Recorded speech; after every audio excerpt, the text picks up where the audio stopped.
नमस्ते, प्रणाम, नमस्कार। और रउआ लोग देख रहल बानी हमारे देश के सच्चाई तक न्यूज़ चैनल। और रउआ सबके ढेर सारा स्वागत बा हमारे चैनल में। हम बानी रउआ सबके छोट भाई प्रेम कुमार प्रेमी। और रउआ सबके बता दी कि भोजपुरी या हिंदी से रिलेटेड हर एक अपडेट रउआ सबके बीच आवत तो रहेला। तो रउआ सब हमारे चैनल के सब्सक्राइब नहीं के लिए सब्सक्राइब कर ली, और ताकि बेल आइकन दबा दी कि हर एक नोटिफिकेशन सबसे पहले रउआ तक पहुँचे और रउआ हमारे वीडियो के सबसे पहले देख सकी।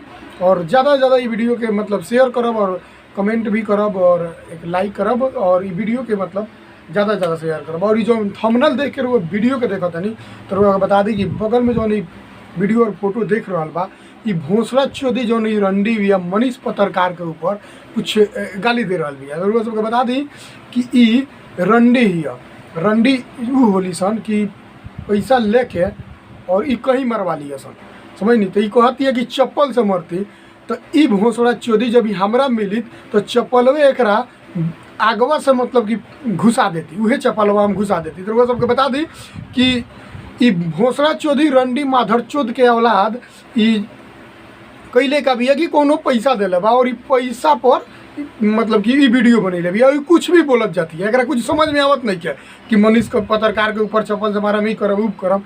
रे भोसड़ा चौधरी रंडी, अब हम का कहीं, कुछ हमारा खुद समझ में नहीं आवत कि भोसड़ा चौधरी रंडी के का कहीं कि माधर चौध पैसा लेके कार कैले भी। तो रउआ सबके बता दी कि रउआ सबके ये सब फेक वीडियो पर ज़्यादातर ध्यान देला के जरूरत नहीं है, काहे कि ये सब माधर चौध रंडी ऐसा नहीं, रंडी कहीं से पैसा लेके कुछ भी कर सकता है सर।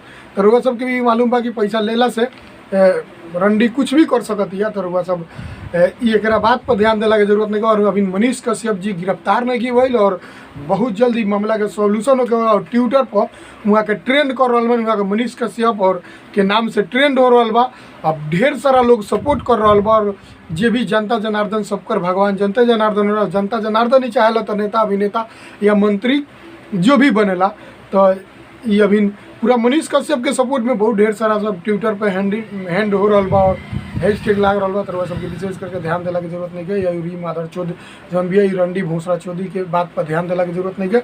तो वह सब अच्छा न्यूज़ के कि देखी। और ये माधर चौध जौन वीडियो बा, भोसड़ा चौधरी के जो वीडियो भाई दिखाई देती है, ये भोसड़ा चौधरी के वीडियो रुआ सबके देखला के जरूरत नहीं है, काहे कि भोसड़ा चौधरी रंडी ही है। और ये रंडी के रुआ सब वीडियो देखो तो एकरा के ही कि वायरल करावला से कुछ हो ही जाए ना, काहे कि माधर चौध भोसड़ा चौधरी रंडी के बेटी ही पैसा ले बिया, और पैसा लेके ई वीडियो के बनैले बिया। तो रुआ सब से बस विदा लब चाहब, और अगला वीडियो में रुआ सबके मिलब वैसे एगो अपडेट रहा। और वह सबके बीच लेके आयल बनी। वीडियो कैसा लागल कमेंट करके जरूर बताए, और वीडियो को लास्ट तक देखते हैं तो लाइक करके जाए, और वीडियो को ज़्यादा से ज़्यादा शेयर करो, और चैनल के सब्सक्राइब करके जाए।